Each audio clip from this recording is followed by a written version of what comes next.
기상특보 상황입니다. 남부지방에 폭염주의보가 내려져 있습니다. 남쪽에 아열대 덥고 습한 공기가 우리나라로 들어오고 있습니다.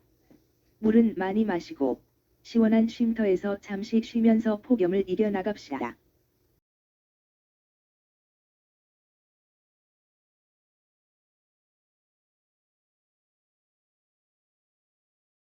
어제는 태풍의 전향력에 대하여 알아보았는데 오늘은 포화, 과포화, 불포화에 대하여 알아보겠습니다. 이 용어는 화학에서 다루는 문제이나 기상학에서도 필요한 내용입니다. 우리가 사는 세상은 대기로 둘러싸여 있습니다. 대기 중에서 인간은 지표면에 머물러 있습니다. 그리고 바다, 육지, 산, 호수, 강 등에서 물이 햇볕에 의해 증발합니다. 이 증발된 물은 대기가 품고 있습니다. 그러나 대기는 상층으로 올라갈수록 기온이 낮아집니다. 대기가 계속 더 수증기를 품을 수 있는 상태를 불포화 상태라고 하고 계속 수증기를 받아들입니다. 이 대기의 기온이 더 낮아지면 품고 있는 수증기의 양이 감소하게 됩니다. 더 낮아지면 더 이상 품을 수 없는 상태가 되겠지요. 이 더 이상 품을 수 없는 상태를 포화라고 합니다. 이 포화 상태의 대기가 더 기온이 낮아지면 포화보다 더 많은 수증기를 품게 되는 경우가 생기게 됩니다. 이 때를 과포화라고 합니다. 과포화 상태의 대기는 응결점을 만나면 갑자기 응결하기도 합니다. 어떤 원인에 의하여 갑자기 응결하게 되는 현상이 발생하는데 이때 수증기는 단열 팽창을 하게 됩니다. 수증기가 지표에서 응결하는 경우 풀잎이나 나뭇잎에 맺히는 물방울을 이슬이라고 하고 얼음이 되어 맺히면 서리가 됩니다. 물방울이 지표 가까이에 떠 있으면 안개라고 하고 하늘에 떠 있으면 구름이라고 합니다. 위성 영상을 보도록 하겠습니다. 서쪽에서 중부이북 지방으로 길게 뻗어 있는 구름대가 보입니다. 이 구름대는 아주 천천히 동쪽으로 이동하고 있는 모습을 보입니다. 분석하여 보면 어제는 남부지방에 아열대 덥고 습기가 많은 대기가 들어왔습니다만 28일 토요일인 오늘부터 전국 대부분 지역에 들어와서 더위가 기승을 부리겠습니다. 그러나 상층에는 여전히 찬 공기가 머무르기에 상승기류가 발생하여 구름이 생기며 요란한 비까지 예상되는데요. 지금부터 자세히 알아보겠습니다.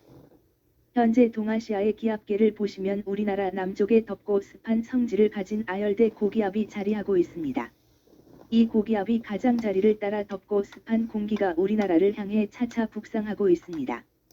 폭염과 열대야가 코앞까지 다가왔는데요. 우선 어제는 남부지방이 무더웠습니다. 고온다습한 공기가 유입되기 시작하는 가운데 상대적으로 구름이 적은 남부지방을 중심으로 강한 햇볕이 더해지면서 기온이 쭉 올랐습니다. 대부분의 남부지방에서 낮 기온이 30도 이상 올랐으며 높아진 습도로 인해 체감온도는 더욱 높아 후덥지근했습니다. 특히 일부 남부지방은 체감온도가 33도 이상 오르면서 폭염특보가 발표되었습니다. 경남 의령지방은 34도로 더 높았네요. 오늘부터는 전국 대부분 지역에서 본격적인 여름 더위가 시작됩니다. 덥고 습한 공기가 아열대 고기압이 가장자리를 따라 우리나라로 유입되어 전국을 뒤덮겠는데요. 아열대의 열기와 수증기를 잔뜩 머금은 공기로 체감온도가 어제보다 더욱 오르면서 중부지방도 30도를 웃돌겠고 남부지방은 대부분 지역이 33도 안팎까지 올라 한층 더 무덥겠습니다.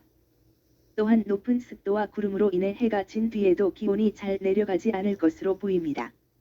밤부터는 주로 동쪽 지역을 중심으로 최저기온이 25도 밑으로 떨어지지 않는 열대야가 나타나는 곳도 있겠습니다. 본격적으로 폭염과 열대야가 시작되고 또 당분간 이어질 것으로 예상되는 만큼 다음과 같은 사항에 각별히 유의하시어 더위로 인한 피해가 없도록 대비하시기 바랍니다. 또한 앞으로 발표되는 기상특보와 정보, 11시 30분에 발표되는 폭염영향예보를 참고하시기 바랍니다. 한편 또 다른 위험 기상이 우리를 기다리고 있습니다. 바로 요란한 소나기 소식인데요. 현재 동아시아의 기압계를 천리한 위성의 수증기 영상으로 보시면 중국 남부지방에서 산둥반도 방면으로 길게 구름대가 만들어져 있습니다. 이는 고온다습한 공기와 북서쪽의 상대적으로 건조한 공기 사이에서 만들어진 정체전선에 동반된 구름대인데요. 정체전선이 이렇게 많이 북으로 올라와 있네요. 고온다습한 공기가 차차 우리나라로 유입되면서 정체전선도 서해중부 해상까지 길게 중부 이북 지방부터 이 정체전선의 영향을 받기 시작했습니다. 예상 강수 지역과 시간을 보시면 중부지방부터 시작된 비는 오전에 전국 대부분 지역으로 강수의 강약과 소강을 반복하면서 중부지방은 29일 일요일 오전까지 이어지는 곳도 있겠는데요. 특히 대기 하층의 열기와 많은 수증기로 인해 대기가 불안정해지면서 비가 내리는 지역에서는 돌풍과 함께 천둥 번개가 치는 곳이 있겠습니다. 또한 기온이 더 높이 오르는 남부지방은 중부보다 대기 불안정이 더욱 강할 것으로 예상되는데요. 중부지방은 최고 30에서 40mm가량의 비가, 남부지방은 오늘 하루 최고 50에서 60mm로 중부보다 더 강한 비가 내리겠습니다. 이번 주말 야외 활동이 계획되어 있으시다면 실시간 발표되는 예보를 참여해 주시기 바랍니다. 특히 낙뢰로 인한 시설물 피해나 안전사고, 빗길 안전운전에도 각별히 유의하시기 바랍니다. 오늘은 중부지방은 대체로 흐리며 곳에 따라 비가 오나 남부지방은 중국에서 다가오는 정체전선의 영향으로 하루 종일 비가 오며 양도 많겠습니다. 중부지방은 40mm 정도이고 남부지방은 50mm 정도입니다. 그러나 기온은 아열대 고온 다습한 공기 영향으로 후덥지근한 날씨를 보이겠네요. 내일은 중부지방 대체로 흐리겠고 남부지방과 제주도는 가끔 구름이 많겠네요. 중부지방은 오늘에 이어 내일 오전까지 비가 이어지겠습니다. 기온은 남부는 30도 이상이고 중부는 28도 정도가 되는 날씨를 보이겠습니다. 모레는 중부지방 대체로 흐리겠고 남부지방과 제주도는 가끔 구름 많겠습니다. 비는 새벽부터 오후 늦게까지 수도권과 강원 내륙 산지의 곳에 따라 비가 내리며 경상권과 제주도는 대기가 불안정하기에 오후에 곳에 따라 소나기가 내리겠습니다.